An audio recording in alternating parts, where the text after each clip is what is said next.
ક્ષણ પણ મનુષ્ય કર્મ કર્યા વગર રહી શકતો નથી. સ્પષ્ટ ભગવદ આજ્ઞા છે. ક્ષણમપી, એક ક્ષણ પણ કર્મ કર્યા વગર નથી રહી શકતો. આ શ્વાસોશ્વાસ જે ચાલે એ બી કંઈક કર્મ છે. કાંઈ ન કરવું એ પણ એક કર્મ છે. અને એટલા માટે કર્મ કર્યા વગર રહી શકવાના નથી. કર્મની સ્પષ્ટ વાત છે. કર્મ અનિવાર્ય છે, કર્મ ધર્મ છે, કર્મ વગર જીવી શકાય એમ નથી. અને કર્મ પ્રકૃતિને વશ છે એમ ભગવાન કહે છે. કેમ નહીં કર્મ કર્યા વગર નહીં રહી શકાય? કારણ પ્રકૃતિના ગુણો વ્યક્તિને કર્મ કરાવીને જ રહેશે. જે પ્રમાદી વ્યક્તિ છે એ આળસમાં બેઠો રહે, એનું પ્રકૃતિજન્ય કર્મ જ છે. એનું બેઠા રહેવું, એનું સૂતા રહેવું, એનું કાંઈ ન કરવું એ પણ તમોગુણી પ્રકૃતિના પ્રભાવ હેઠળ કરેલું કર્મ જ છે. એટલે ક્ષણવાર પણ મનુષ્ય કર્મ કર્યા વગર નથી રહી શકતો. જે રજોગુણ પ્રધાન છે એને કોઈ ને કોઈ પ્રવૃત્તિ જોઈશે જ. પ્રવૃત્તિમાં જ એને શાંતિ છે. તમોગુણને પ્રમાદમાં જ શાંતિ છે. જો આ રીતે પ્રકૃતિને ઉપરઠવાનું, સૌથી પહેલા તામસ પ્રમાદમાં જીવો. પણ ક્યાંક સુંદર વિચારોને શ્રવણ કર્યા, એના મનમાં આવ્યું કંઈક કરવું જોઈએ. લાવો બધા આગળ જાય છે તો હું કંઈક કરું. એટલે કોઈની ઈર્ષાને કારણે એને બળ મળ્યું. તમોગુણી છે ને એટલે ઈર્ષા જાગી, રજોગુણ પ્રધાન થયો અને પોતાના માટે કમાવાનો પ્રયાસ કર્યો. હું સુખી થાઉં, આ રજોગુણ મારા માટે, હું સુખી કરવા માટે, મારી સંપત્તિ માટે, આ વિચાર રજોગુણ પ્રધાન છે. અને રજોગુણમાં પ્રવૃત્ત થયો, ખૂબ કમાઈ, મહેનત કરી. હવે એને સત્સંગ મળ્યો, સારા સદપુરુષોનો સંગ મળ્યો, સારા વિચારોનો સંગ મળ્યો. એને થયું પોતાના માટે તો બહુ કર્યું, સમાજમાં ઘણા લોકો દુઃખી છે. લાવ કમાયેલા ધનને કોઈ સત્કાર્યમાં વાપરો, સારા કાર્ય. પોતાના માટે ઘણું કમાયું, હવે જે કમાઈશ એ સત્કાર્યમાં વાપરીશ. મારી પાસે એક વ્યક્તિ આવેલા, મારે રિટાયર્ડ થવું છે. રિટાયર્ડ થવું છે વાત બરાબર, પણ હું તો એટલી સલાહ આપીશ કે હજી 1 વર્ષ જોબ કરો અને જે પગાર આવે એ પોતાના માટે 1 રૂપિયો નહીં વાપરો અને સમાજ કલ્યાણમાં જ વાપરો. એ રીતે 1 વર્ષ રિટાયર્ડ થવાની પ્રેક્ટિસ કરો. કર્મ છોડવા કરતા કર્મ ફળ છોડે પછી રિટાયર્ડ થાય ને તો જલ્દી સેટ થઈ જાય. પણ ફલાશક્તિ છોડ્યા વગર કર્મ છોડી દેશો, કર્મ ફલ છોડ્યા વગર, એની આસક્તિ છોડ્યા વગર કર્મ છોડશો ને તો વ્યાકુલ થઈ જશો. કારણ કે મેળવવાની ઈચ્છા નથી ગઈ અને એનું કર્મ બંધ કરી દીધું. અને એટલા માટે મન હંમેશા વ્યાકુળ રહેશે. સૌથી પહેલા મેળવવાની ઈચ્છા છોડો અને પછી એનું કર્મ મૂકો. એટલે જેને અહીંયા બેસેલાને રિટાયર્ડ થવું હોય, એ બિઝનેસ કરતા હોય કે જોબ કરતા હોય, એને 1 વર્ષ એ રીતે ધંધો કે જોબ કરવી કે 1 રૂપિયો મારા ઘરે નહીં લાવું, બધું જ સમાજના કલ્યાણમાં વાપરીશ. અને પછી જો રિટાયર્ડ થવાની કેવી મજા આવે. કારણ કે કમાવાની પણ આવડત બધામાં નથી હોતી. તમારામાં છે તો શું કરવા છોડો છો? કારણ કે તમારા કમાયેલા ધનથી કેટલા લોકોનું કલ્યાણ થઈ શકે છે. તો કમાવાની આવડત છે એ રીતે સેવા કરો. જરૂરી નથી કે છોડીને જ સેવા કરવી. તમારામાં જે ગુણ હોય, આવડત હોય, એને જ સેવા બનાવો. જે નથી ફાવતું એ કરવા જશો તો એ શીખવામાં ટાઈમ ઘણો જતો રહેશે અને અમુક ઉંમર પછી બહુ ટાઈમ નથી હોતો. અને એટલા માટે જે આવડત છે એને સેવામાં પરિવર્તિત કરી અને એ કરશો તો તમે ઘણાનું કલ્યાણ. કારણ કે દોડનારા ઘણા હાથ છે પણ એમને મદદ કરનાર કોઈ દ્રવ્યથી હેલ્પ કરનાર નથી. તમે એના ફાઇનાન્સ બની જાઓ, તમે એને એ રીતે મદદરૂપ થઈ જાઓ. દુનિયામાં જુદા જુદા પ્રકારના લોકોની જરૂરત છે. અહીંયા ભગવાન એ સમજાવે છે કે જ્યારે સત્વગુણ આવ્યો એમ થયું કે બીજા માટે કરું, હું પુણ્યો કરું, પુણ્યનું સંચય કરું, સત્વ પદાર્થ. પણ પછી હજી સત્સંગ મળ્યો, ગુરુની કૃપા થઈ એટલે એ વિચાર આવ્યો કે હું ક્યાં કરું છું? કરાવે છે પ્રભુ, આપે છે એ અને અપાવડાવે છે પણ એ, અને નિર્ગુણતાને પ્રાપ્ત થયા. બસ આ જ પ્રક્રિયા, તમો ગુણ, રજો ગુણ, સત્વ ગુણ અને નિર્ગુણતા તરફ. હવે તો મારું જીવન પ્રભુ માટે છે, પ્રભુની સેવા માટે મને આ દેહ મળ્યો છે. જન્મ મરણના ચક્કરમાં પડવું નથી, ભક્તિ કરતા કરતા પ્રભુને પામી લેવા છે. ત્રણેય ગુણોથી પર. તો પ્રકૃતિજન્યથી, પ્રકૃતિના પ્રભાવને કારણે ક્ષણવાર પણ મનુષ્ય કર્મ વગર રહી શકતો નથી. એટલે કોઈને એમ લાગે કે હું કાંઈ નથી કરતો તો એનું સૌથી મોટું અજ્ઞાન છે. તમારા ઉપર જે પ્રકૃતિના ગુણનો પ્રભાવ છે તમે એ પ્રમાણે જ કરી રહ્યા છો. પણ શ્રેષ્ઠ વ્યક્તિ એ છે જે પ્રભાવ છે એનાથી બહાર નીકળી ગુરુની આજ્ઞાના પ્રભાવમાં જીવે. કારણ કે પ્રકૃતિના ગુણમાંથી બહાર નીકળવા માટે બે જ રસ્તા છે. એક ગુરુની આજ્ઞા. આપણને ન ગમે ગણ્યો કે આવતું નથી ફાવતું, ના નથી કરવું, પણ ગુરુની આજ્ઞા આપણી પ્રકૃતિના પર કરી અને ક્યાંક આપણું લેવલ વધારે છે. અને બીજું ભગવદ ઈચ્છા. પ્રભુ કૃપા કરવા ઈચ્છે ને તો સહજમાં એને નિર્ગુણ કરી દે, સહજમાં એને ઉગારી દે.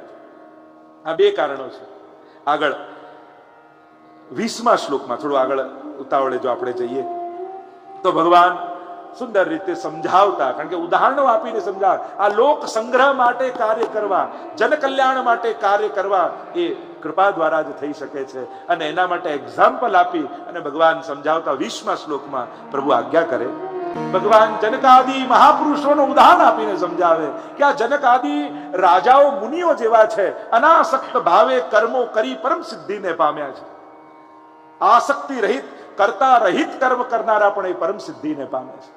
જનકજીના પ્રસંગો, અનેકવિધ પ્રસંગો જેને વિદેહી કહેતા, કે દેહમાં રહેવા છતાં એ દેહમાં બંધાયેલા નથી, અનાસક્ત ભાવે જીવે છે. સુખદેવજી એકવાર સાંભળ્યું, એવી કથા કહેવામાં આવે છે, તો સાંભળ્યું કે વિદેહી છે, આટલી આટલી રાણીઓ અને મહેલની વચ્ચે રહેતા છતાંય ક્યાંય આસક્તિ એમને. લાવ હું જઈને જોઉં તો ખરા, મળું તો ખરા. અને સુખદેવજી આવવાના છે, આખું ગામ શણગાર્યું છે જનકજી. અને જ્યાં જનકજીને મળવા માટે આવ્યા છે સુખદેવજી, અને કહ્યું કે આપના સ્વાગતમાં હું તો આપણી જોડે સત્સંગ કરવા આવ્યો છું. જનકજી કહે એ તો રાતના આપણે બેસીશું ત્યારે સત્સંગ બધો થશે, પણ આપના સ્વાગત માટે આખી નગરી શણગારી છે. પહેલા આપ દર્શન તો કરીને આવો અમારા નગરનો. આપના માટે આ સુંદર રથ શણગાર્યો છે, પણ હું તો સત્સંગ, અરે એ તો કરીશું, પહેલા આપ નગરીને તો જુઓ મારી શણગારેલી. અને એમ કરીને આગ્રહ કરીને બેસાડ્યા સુખદેવજીને. અને જ્યાં રથમાં બેઠા આજુબાજુ ખુલ્લી ખડગ લઈ બે સિપાહીઓને મૂકી દીધા. અને સુખદેવજીના હાથમાં પાણી ભરેલી થાળી આપી, લો આ પકડો. અને હાથમાં પકડી અને જનકજી એટલું કહ્યું કે મહારાજ આપ પધાર્યા છો, નગરીને જોજો, એક વસ્તુ સાવધાની રાખજો, આમાંથી એક ટીપું પણ પાણી જો બહાર પડ્યું તો આ ખડગ આપના ગળામાં પડશે અને શિરચ્છેદ મારા સૈનિકો કરી નાખશે. સુખદેવજી કે આમાં નગરી જોવી ક્યાંથી? અને રથ તો ઉપડ્યો, રથ ચાલે રથ ચાલે રથ ચાલે, ને આમનું તો ધ્યાન થાળીમાંથી જાય જ નહીં. જો એક ટીપું પડ્યું ને ખડગ ને જુએ, થાળી ને જુએ, ખડગ ને જુએ, થાળી ને જુએ. અને આખી નગર ફરીને રથ આવ્યો. જનકજીએ સ્વાગત કર્યું, પધારો પધારો મહારાજ. પૂછ્યું નગરી કેવી લાગી? અરે ધૂળ નગરી, મારું ધ્યાન તો આ ખુલ્લી ખડગ પર જ હતું. આ કે ક્યારે થાળીમાંથી પડે ને ખડગ મારા ગળામાં પડે. જનકજીએ કહ્યું બસ આ જ મારા જીવનનો મંત્ર છે.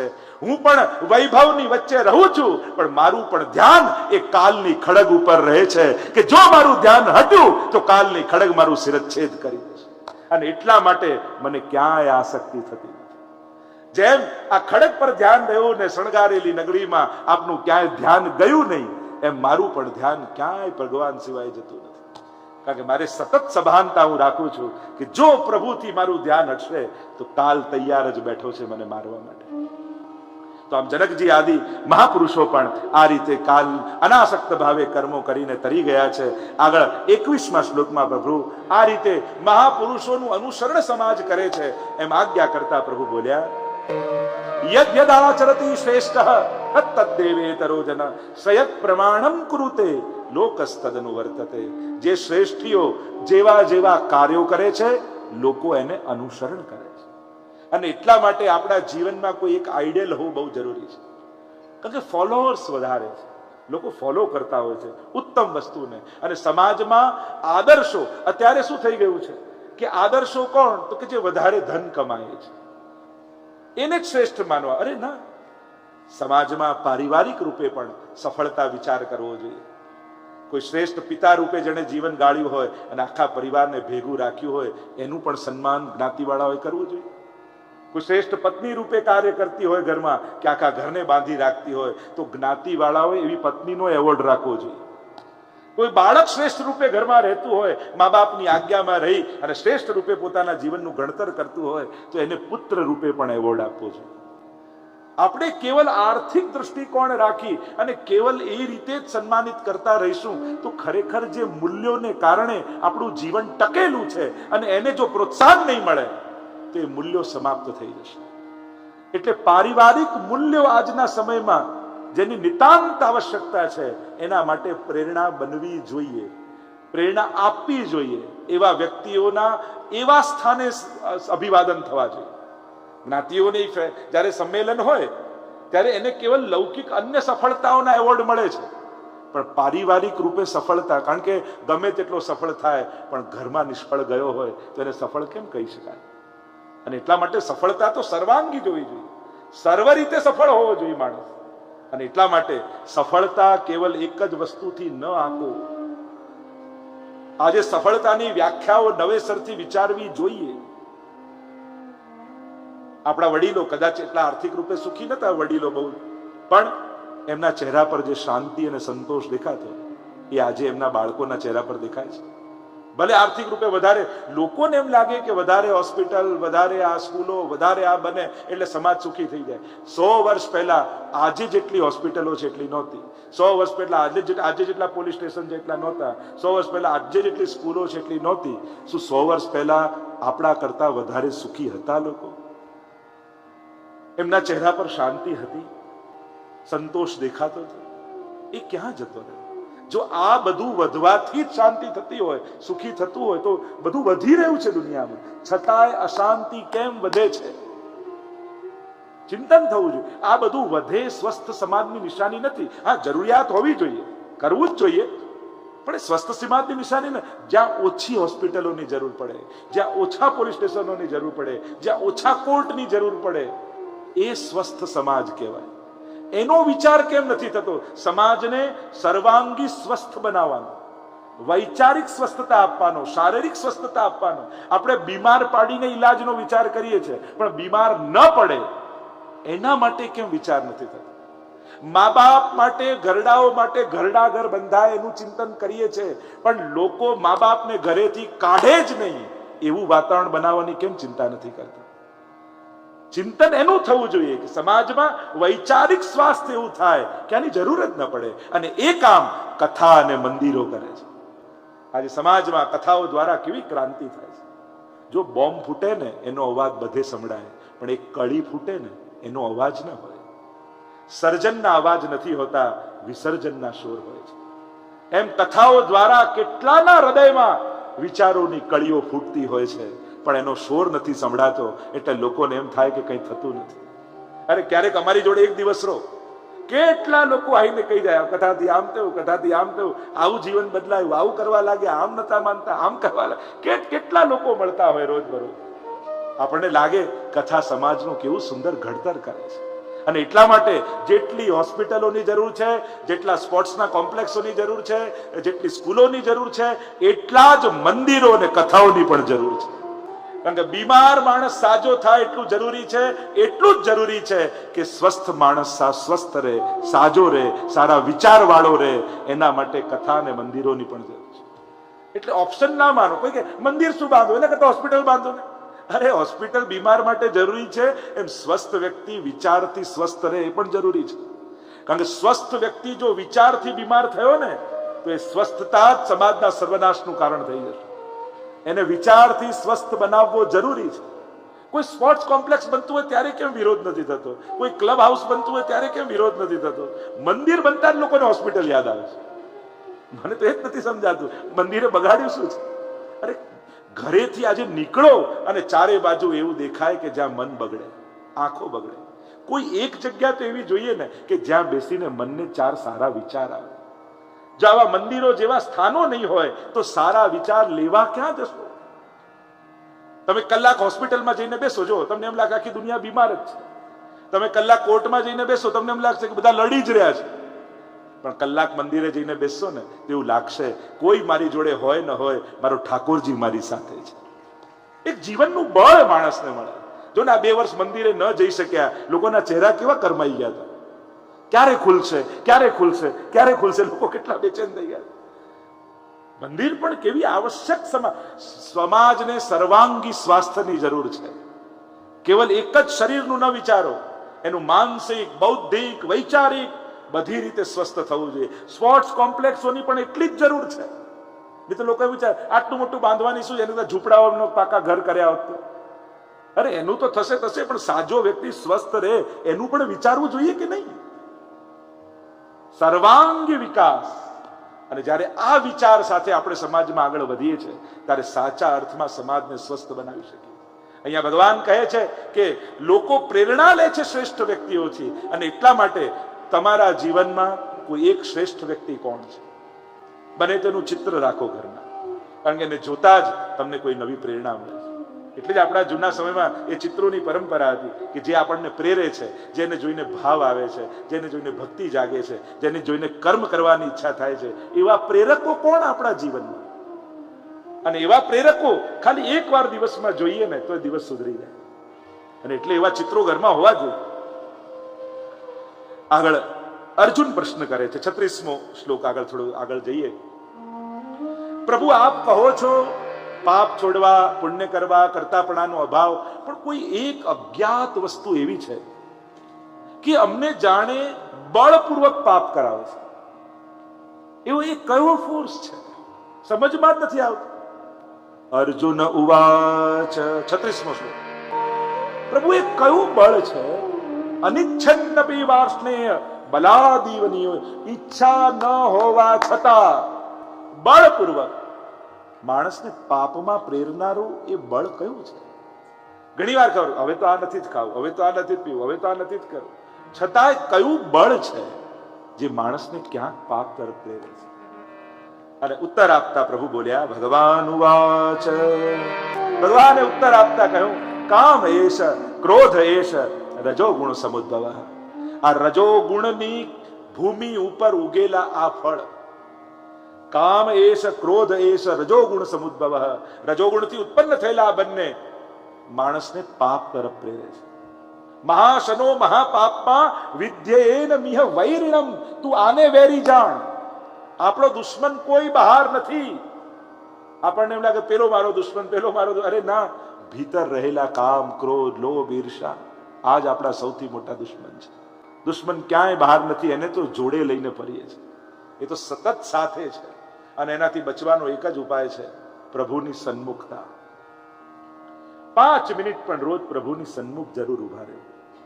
આપણને જ્યારે દેખાશે એ આપણને જોઈ રહ્યો છે એવો ભાવ રાખીને ઉભા રહે. એની દ્રષ્ટિમાં મંગલ છે. એની દ્રષ્ટિ પડશે ને તો એ બધાય પાપોમાંથી મુક્ત થઈ જવાશે.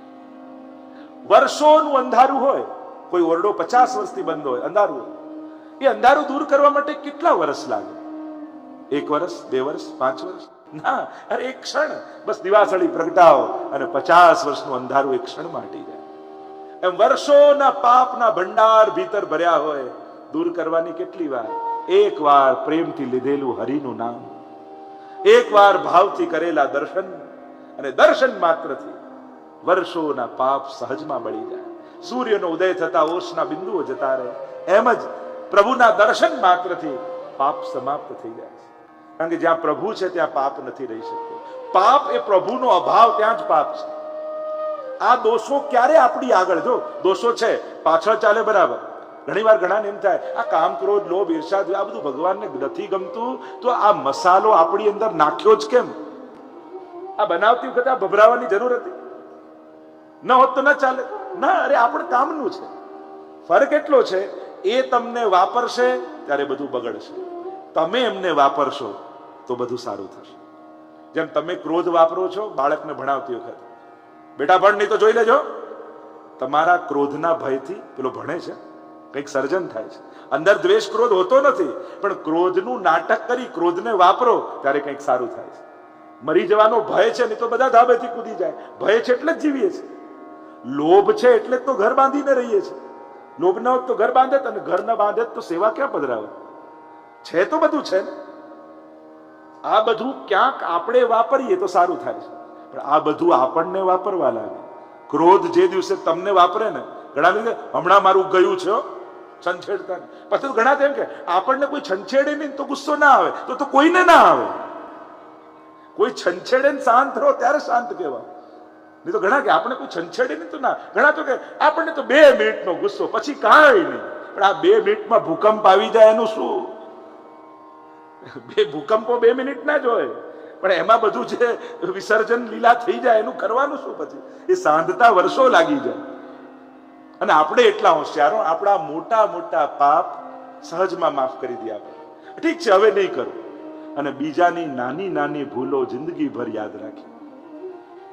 આપણે પણ કેવા નાદાન છે. આપણા મોટા મોટા પોતાને માફ કરવામાં આપણે એટલા ઉદાર હોઈએ છીએ, તુરંત માફ. અને બીજાની નાની નાની ભૂલો જિંદગીભર યાદ અપાવ. પણ એ ટાઈમે તે આ કર્યું હતું. 20 25 વર્ષ જૂનું યાદ રહે. પાછા પાઠ કરતા હોય ને અમને ફરિયાદ, મને કઈ યાદ રહેતું નથી. આ 25 વર્ષ પહેલાનું તો યાદ છે તને. જ્યાં રસ હોય ત્યાં તો બધું યાદ રહે. આ ગીતાજીના શ્લોક ગઈકાલ બોલ્યા ને એકે યાદ ના રહે. અચ્છા, લોકોને કેટલું જૂનું. પેલી સિરિયલ નથી આવતી ટીવીમાં, પેલી સાસ અને વહુની, કઈ હતી, નામ શું? બંધ થયે 10 વર્ષ થઈ ગયા, કોઈ નામ યાદ છે બધાને. અને હમણાં કોઈ બીજા અધ્યાયનું ટાઇટલ કયું કે બોલ્યા હતા પણ યાદ નથી. હવે તો એ બહુ પણ મિનિસ્ટર થઈ ગયા, પણ તોય આપણને નામ યાદ છે. મૂળ વાત એ છે, આપણી યાદ શક્તિ ઓછી નથી. જો આપણી મેમરી વીક નથી હોતી, ઇન્ટરેસ્ટ વીક હોય છે. અને જેમાં ઇન્ટરેસ્ટ પાવરફુલ હોય એ બધું જ યાદ હોય. એટલે હવે મેમરી વીક છે એવું ન કહેતા, આમાં મારો ઇન્ટરેસ્ટ ઓછો છે, ઇન્ટરેસ્ટ આવતો નથી.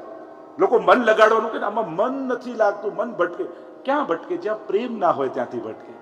જ્યાં પ્રેમ હોય ત્યાંથી મન જાય. જે વસ્તુ તમને અતિશય ગમતી હોય ત્યાંથી મન ક્યારે. એટલે મન એકાગ્ર કરવાની કોશિશ ન કરો, ભગવાનમાં પ્રેમ વધારવાની કોશિશ કરો. જેમ બાળક માટે માને પ્રેમ હોય, ડ્રોઈંગ રૂમમાં કામ કરતી હોય ને રસોડામાં ઘોડિયામાં હલે તો એને ખબર પડી જાય, પેલો જાગ્યો લાગે છે. કારણ કે કામ કરતા કરતા મન ત્યાં છે, ત્યાંનો પ્રેમ છે. જ્યાં જેનો પ્રેમ હોય ત્યાં મન ત્યાં જ હોય. એટલે મનને મહેનત ન કરાવો. ઘણા લોકો તો મન પાછળ એવા હાથ ધોઈને પડી જાય ને, આને તો લગાડીને જ છોડું. અરે એને લગાડો. અરે સંકલ્પ વિકલ્પાત્મક મનઃ. અર્જુન પણ આ ફરિયાદ કરે જો આગળ, ચંચલમ હિ મન કૃષ્ણ પ્રમાતિ બલવદ્રમ તસ્યાહમ નિગ્રહ મન્યે વાયુરીસ. આગળ આવશે કે આને કંટ્રોલ કેમ કરો. તો મૂળ વાત છે પ્રેમ વધારો, ભાવ વધારો. ક્યારેય કોઈ ગોપીની ફરિયાદ સાંભળી કૃષ્ણમાં મન નથી? એ તો ઊંધી ફરિયાદ કરે છે કે કોઈ એવો મંત્ર બતાવો કે આ કૃષ્ણને ભૂલાય. महाप्रभु जी ने भी कहा ना, व्यावृत्तोपि हरौ चित्तम. व्यावृत्ति करते करते भी चित्त तो हरि में है. यही तो गोपियों की परमावस्था है. अरे भले ने શાક લેવા નીકળ્યા હો, પણ દર્શન ખુલ્લા હોય ખબર પડે અને દોડતા જઈને ઝાંખી કરી લઈએ, એમાં શું ખોટું છે? એક પંથ દો કાજ, હરી બેચન દધી બેચનતા હરી મિલે, એમાં કાંઈ ખોટું નથી. લોકો ભલે હસતા હોય કે આ તો શાક લેવા નીકળે દર્શન કરતા જાય. અરે દર્શન કોઈ નાની વસ્તુ છે? પ્રભુના ઝાંખી થવી, આંખ ઉગડે ને એના દર્શન થાય. पिए तो है नैनन ही में राखो, तेरी एक रोम की छवि पर जगत वार सगना. અને તો આંખોમાં વસાવી લો, હૃદયમાં પૂરી લો. મૂળ વાત છે પ્રેમ પ્રગટે તો એકાગ્રતા આપમેળે આવે. પ્રેમ નથી તો ક્યાં એકાગ્રતા રહેવા? પછી તો મન લગાડવાની મહેનત કરવી પડશે. અહીંયા કહ્યું આ કામ અને ક્રોધ એ જ મનુષ્યની અંદર રજોગુણથી ઉત્પન્ન થનારા વેરી છે. તું એને વેરી જાણ. જે વસ્તુને છોડવી હોય સૌથી પહેલા એને દુશ્મન જાણો. પ્રેમ કરીને કોઈને પણ છોડી ન શકાય. જેમ તમારે કોઈ આદત છોડવી હોય, બહુ ગમતી હતી પણ હવે નથી છોડવી, હવે નથી લાવો, હવે છોડી દો. જો એને ચાહતા રહેશો તો છોડી નહીં શકો. સૌથી પહેલા એને દુશ્મન જાણો, ત્યારે એનાથી મુક્ત થવાય. આ મારા માટે હિતકારક નથી, ત્યારે જ એનાથી મુક્ત થવાય. આનાથી મારું અહિત અને પતન છે, ત્યારે જ એનાથી મુક્ત થવાય. અને એટલા માટે ભગવાન કહે છે બહાર કોઈ દુશ્મનને ન શોધીશ, દુશ્મનો તો તારી ભીતર તૈયાર બેઠા છે. અને તૈયાર છે એટલા માટે જેમ કોઈ ચોર ઘૂસે ઘરમાં અને માણસ ડરે કે ચોરો આવી ગયા છે, પણ ખબર પડે કે બહાર પોલીસ છે એટલે હવે ચિંતા નથી. એમ જ આ ઘૂસ્યા તો છે પણ ભગવાનના નામનો દરબાર આપણી જોડે ઉભો છે. નિર્ભય રહેવું. આગળ અહીંયા તૃતીય અધ્યાયને આપણે વિરામ આપીએ. બોલો કૃષ્ણ કનૈયા લાલ કી જય.